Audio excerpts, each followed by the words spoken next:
Have you ever wondered why the idea of God seems to twist and turn in the mind of a man who encounters a woman unlike any he has known?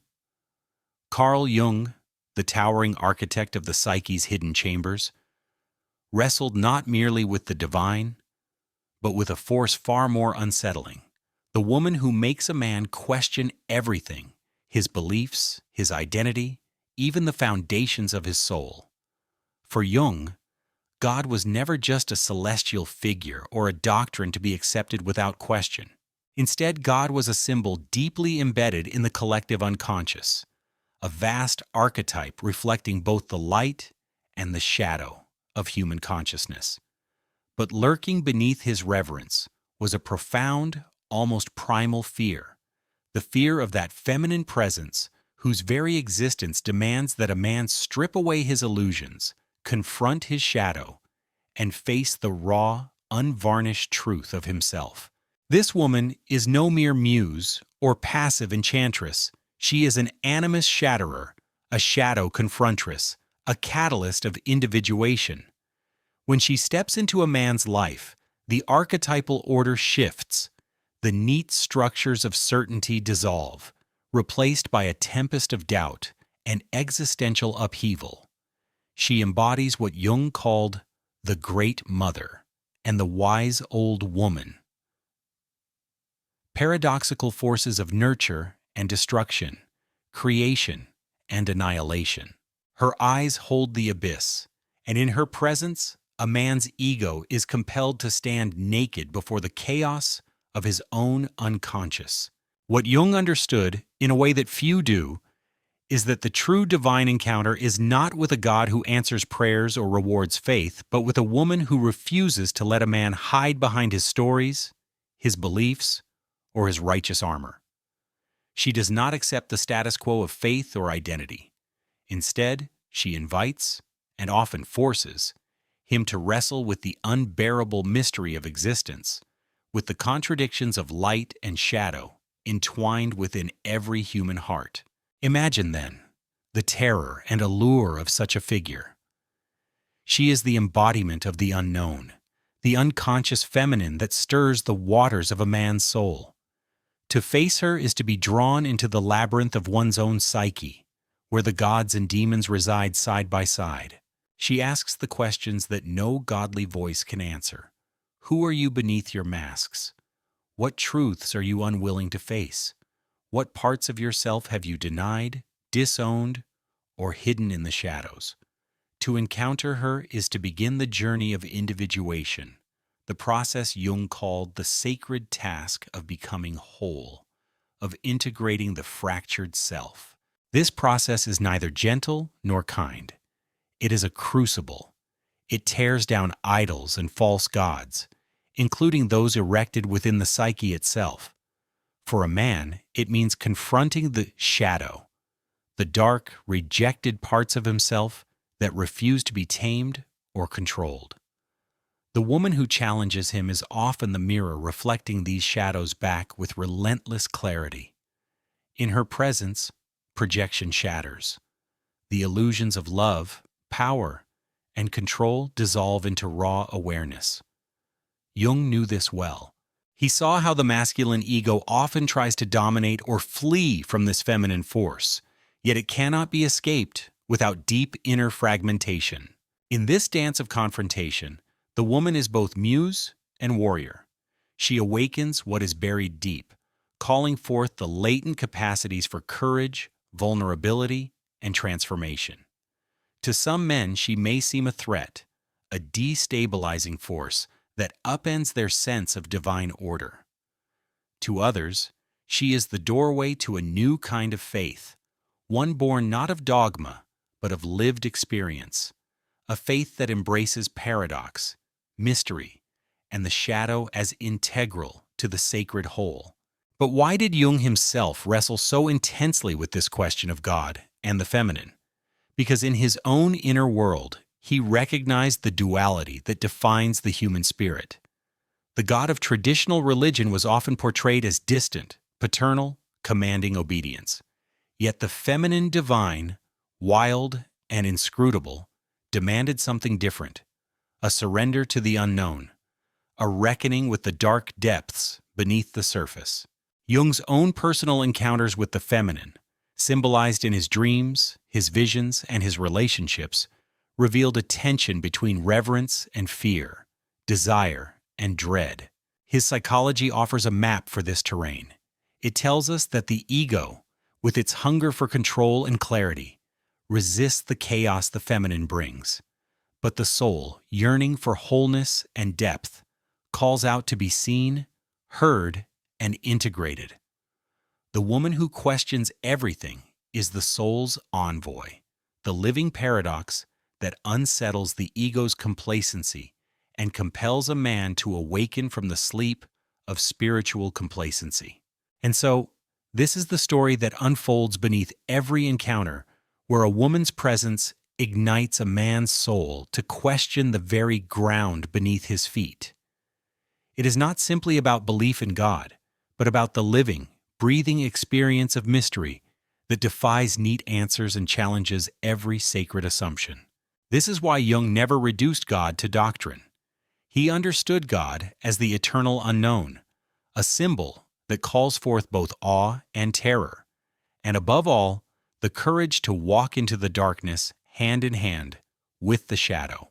This is the woman who, by embodying the divine feminine, strips away illusions and demands a reckoning with the truth that lies buried in every human heart. She is the question behind every question, the silence beneath every word, the shadow that reveals the light.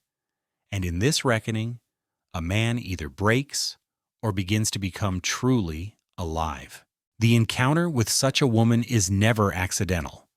It is an invitation from the unconscious itself, a summons to confront what Carl Jung called the numinous, that profound sacred presence that exists beyond words and reason. This numinous is both terrifying and irresistible. It is the fire that burns away illusions, the storm that clears the stagnant air of the psyche. When a man faces this fire within the gaze of a woman who questions everything, he stands at the threshold of transformation or dissolution. To understand this, one must grasp how deeply the masculine ego clings to certainty. Certainty is the ego's fortress, its shield against chaos and vulnerability. It tells stories about the self, about God, about the world that provides structure and meaning.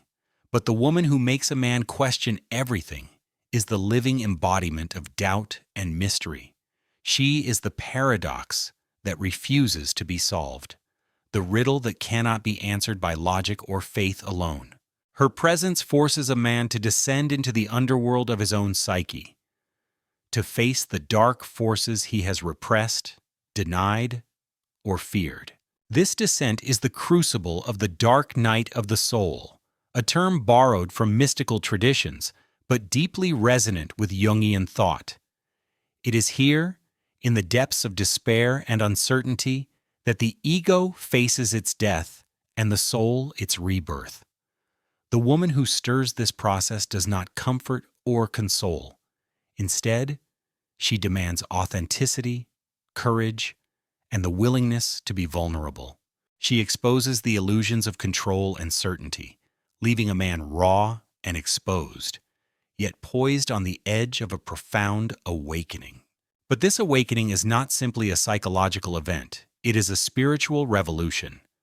It dismantles the false gods that the ego has worshipped, power, pride, status, and rigid belief systems, and replaces them with a living faith rooted in mystery, paradox, and the acceptance of the unknown. This faith is not given, it is earned through the fire of confrontation and the surrender to the shadow. Jung's own writings reveal the tension between the traditional, patriarchal image of God and the emerging recognition of the divine feminine. He spoke of the anima, the unconscious feminine aspect within every man, which when integrated leads to wholeness. But before integration, the anima can appear as a haunting, even frightening presence, a voice that challenges everything the ego has built. The woman who questions everything often represents this anima externally, a reflection of the man's inner feminine, calling him to confront what he has repressed. This confrontation is painful because it breaks the spell of projection. Most men project their ideals, fears, and fantasies onto women, turning them into goddesses, demons, or saviors. But the woman who refuses to be projected upon, who insists on being seen and known as she truly is, shatters these illusions. She becomes a mirror, reflecting back not what a man wants to see, but the uncomfortable truths he hides from himself. This is why Jung's relationship with the concept of God was never straightforward. God, for him, was as much a symbol of the shadow as of light. The divine contained the capacity for creation and destruction, love and wrath, order and chaos. To truly know God, Jung suggested, is to embrace the totality of existence, including the parts we fear, deny, or reject. The woman who makes a man question everything embodies this totality. She is both sacred and profane, comfort and chaos, life and death. It is easy to understand why such a figure might evoke fear, especially in a culture that prizes certainty, control, and hierarchical power structures. A woman who destabilizes a man's worldview threatens not only his ego, but the entire social order built upon those egos. Yet her role is indispensable in the alchemy of transformation. Without her, a man risks becoming trapped in a hollow shell of beliefs and illusions, never touching the deeper mysteries of his own soul. Stoic philosophy, which Jung admired, offers a lens through which to view this dynamic. The Stoics taught acceptance of what cannot be controlled and the cultivation of inner resilience. Yet even their teachings presuppose a confrontation with uncomfortable truths and the willingness to endure inner storms. The woman who questions everything is the storm incarnate. Stoicism, forcing a man to relinquish control, embrace uncertainty, and cultivate a strength born not of domination, but of surrender and authenticity. This surrender is not defeat. It is the birthplace of true power. The power to stand naked before life's mysteries without flinching, the power to love without projection or need, the power to walk the shadow's edge with grace. The woman who evokes this power is not a threat to be conquered, but a guide to be followed, a force that opens the door to the sacred unknown within. To walk with such a woman is to step into a sacred dance with the unconscious. It is to acknowledge that the divine is not a distant ruler, but a living presence within and between us, always calling for deeper truth and wholeness. And in this dance, the old gods fall away, making room for a new kind of faith, one that honors both light and shadow, certainty and mystery, male and female, as inseparable parts of the same eternal whole. This faith does not promise safety or easy answers. Instead, it demands courage, the courage to face the void, the silence, the unanswerable questions. And in that courage, something extraordinary happens. The ego's grip loosens, the soul expands, and a man begins to glimpse a reality beyond his fears and illusions, a reality where God is not a distant figure, but the sacred fire burning within the dark, feminine depths of his own being. There is a primal power in the woman who forces a man to question everything, not because she wields authority over him, but because she reflects back the hidden fractures of his own soul. She becomes the living embodiment of the unconscious feminine, that mysterious force Jung called the anima, which dwells beneath the surface of masculine consciousness like a restless sea. To meet her gaze is to confront the parts of oneself long buried in shadow, fear, desire, shame, and the yearning for meaning that defies neat answers. Jung's psychological model shows us that this confrontation is essential to individuation, the sacred journey toward wholeness. Yet the path is treacherous, strewn with the rubble of shattered illusions. The man who resists her challenge clings to projections, casting the woman as savior, temptress, or adversary, never fully seeing her as a separate, autonomous being. In doing so, he traps himself in a web of fantasy and denial, caught between ego's need for control and the soul's call toward integration. The woman who questions everything refuses this imprisonment. She shatters the mirrors of projection, demanding that a man recognize her and himself in unvarnished truth. This demands a radical vulnerability, a willingness to descend into the underworld of one's psyche and to face the shadow without flinching. It is a death and rebirth process. The ego must die, so that the soul may rise. But what does this mean for the question of God? Jung saw God not as a fixed deity to be worshipped, but as a symbol of the numinous mystery that lies beyond human comprehension. This God contains paradox, light and dark, order and chaos, creation and destruction. The woman who makes a man question everything is the earthly embodiment of that divine paradox. She is the voice that whispers the uncomfortable truth. Faith is not the absence of doubt, but the embrace of it. This is why Jung never feared the divine feminine in the abstract, but he feared what she represents to the ego, a challenge to its sovereignty and certainty. His writings reveal a man wrestling with this tension, sometimes revering the feminine archetype, sometimes recoiling from its wild, untamable force. The woman who questions everything is both muse and mirror, lover and destroyer, guardian of the threshold where ego dissolves into soul. To understand her is to understand the nature of spiritual growth itself. Growth demands rupture. It demands leaving behind the comfortable certainties of childhood faith and stepping into the unknown. The woman who evokes this rupture is often misunderstood or feared because she exposes the illusions upon which identity and security are built. Yet she also offers the possibility of true freedom, a freedom born from surrender, from the courage to face the shadow and emerge whole. Stoic philosophy, which Jung admired for its discipline and acceptance of fate, complements this process. The Stoics teach that we cannot control external events, only our responses to them.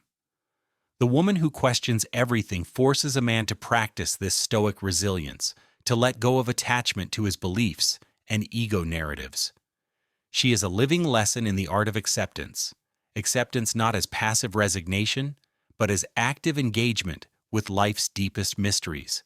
In this engagement, love transforms from projection into presence. The woman ceases to be a symbol of need or desire and becomes a mirror of soul's truth. She invites a man to see himself beyond the masks of ego, beyond the gods he worships or fears, beyond the stories he tells to feel safe. In her presence, faith becomes a lived experience, a dialogue between light and shadow, certainty and doubt, masculine and feminine. But this dialogue is not easy. It demands sacrifice, the sacrifice of illusions, attachments, and the ego's claim to mastery. It calls for courage, the courage to face loneliness, uncertainty, and the abyss within. And it promises a reward unlike any other, the emergence of a self that is no longer fractured but whole, no longer afraid but alive, no longer chasing gods outside but finding the divine within. This is the journey Carl Jung illuminated, a journey that begins with the woman who makes a man question everything and ends in the sacred integration of opposites. The woman is not an obstacle to belief, but the very force that reveals what belief truly is, a dynamic, living encounter with mystery itself.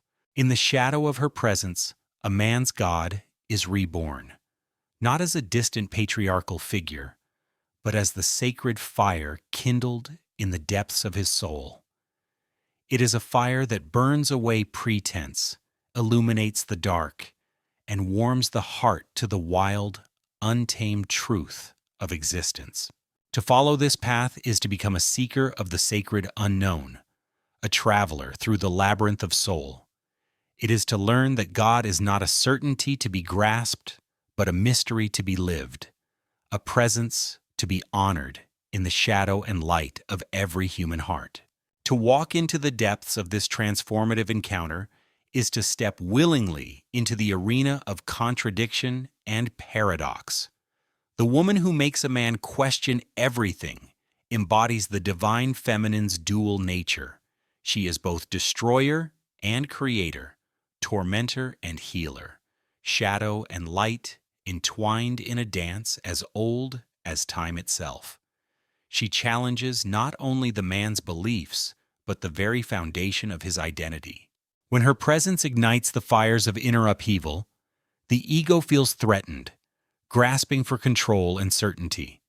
But it is precisely in surrendering this control that the greatest power is born. Jung's psychology teaches that the ego, while necessary for navigating the external world, is only a fragment of the self. It is the small island surrounded by the vast unconscious ocean, which holds forgotten memories, repressed desires, and hidden wisdom. The feminine unconscious, personified in the woman who questions everything, calls the ego to this ocean's edge, demanding a plunge into depths long avoided. This plunge is terrifying because it threatens dissolution, yet it is essential for rebirth. What happens when a man dares to face the storm, when he dares to dismantle the idols of certainty and walk through the shadowlands of doubt? In this descent, he encounters his own fragmented soul, the parts he has denied or feared. The woman who challenges him is not an adversary but a guide through this dark terrain. She holds the space for his vulnerability, reflecting back his truth without distortion or denial. In this sacred confrontation, the ego begins to loosen its grip. The false gods of pride, control, and dogma fall away like autumn leaves, and from their ashes rises a new kind of faith, one forged in the fires of experience and tempered by the acceptance of mystery. This faith is not rigid or absolute. It is fluid and alive, embracing paradox and uncertainty as essential aspects of existence. Stoicism, with its call to embrace fate and cultivate inner resilience, finds resonance here. The woman who disrupts a man's certainty is the living embodiment of fate's unpredictable currents. She cannot be controlled or tamed, only met with courage and equanimity. To love her is to practice the Stoic virtue of acceptance, not passive resignation, but active engagement with life's complexities. Yet this is no mere philosophical exercise. It is the alchemy of the soul. The woman who questions everything awakens a man's dormant capacities for self-awareness, compassion, and authenticity. She forces him to confront the shadow within and to integrate the parts of himself that have long been cast into darkness. This integration is the essence of Jungian individuation, the journey toward wholeness and freedom. In her presence, the line between sacred and profane blurs. She embodies the paradox of the divine feminine, the nurturing mother who comforts, and the fierce warrior who challenges. She is the living mystery that defies categorization, the embodiment of the sacred unknown that calls a man beyond his limitations. For many men, this encounter triggers fear and resistance. It threatens their constructed identities and the safety of familiar beliefs. Yet without this disruption, growth stalls, and the soul remains fragmented. The woman who makes a man question everything is the crucible through which transformation flows. In this crucible, faith is reborn, not as adherence to external dogma, but as a profound inner knowing.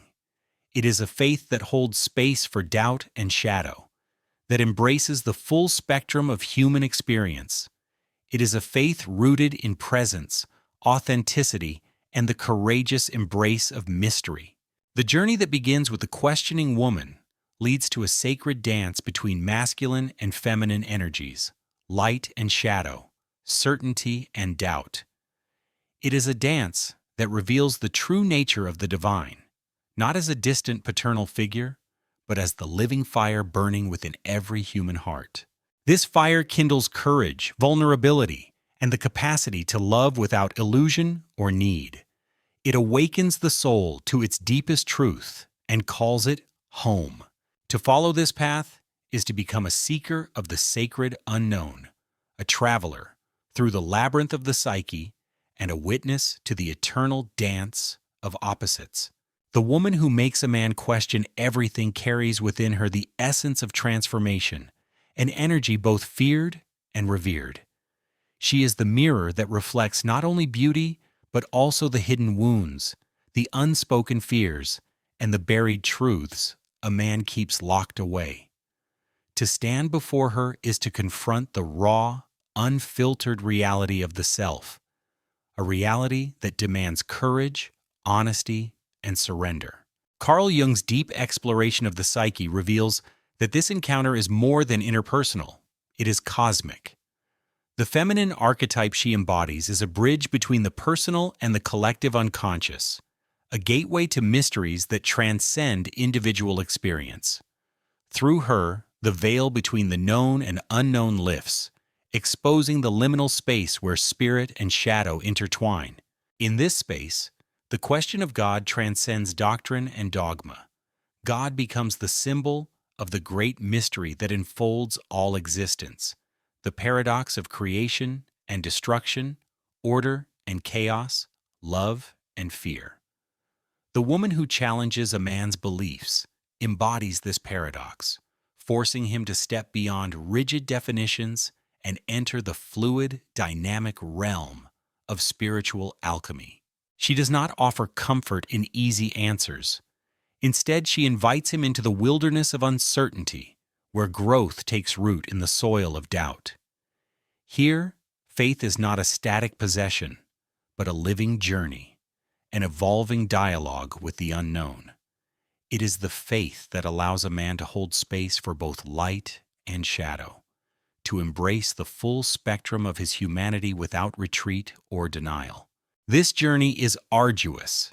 It requires the shedding of false identities, the dismantling of internal idols, and the willingness to face the parts of oneself long hidden. The woman who questions everything acts as both catalyst and companion in this process, reflecting back the complexities and contradictions that define the human soul. Jung's insights remind us that the masculine ego's resistance to this process is natural yet limiting. The ego craves certainty and control, but the soul longs for wholeness and integration.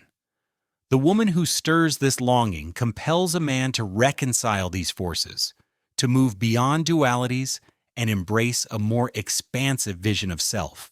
Stoic philosophy offers a companion framework here, emphasizing acceptance and inner resilience. The woman who disrupts a man's certainty embodies the unpredictable nature of life itself. Meeting her requires the stoic courage to endure hardship without losing one's center, to adapt without surrendering authenticity. Through this integration, love evolves from projection into presence. The woman ceases to be an object of desire or fear and becomes a mirror of soul's truth. She invites a man to see beyond masks and defenses, to recognize the divine spark within himself and others. In this sacred interplay, God is no longer an abstract figure, but the living fire kindled in the depths of the psyche.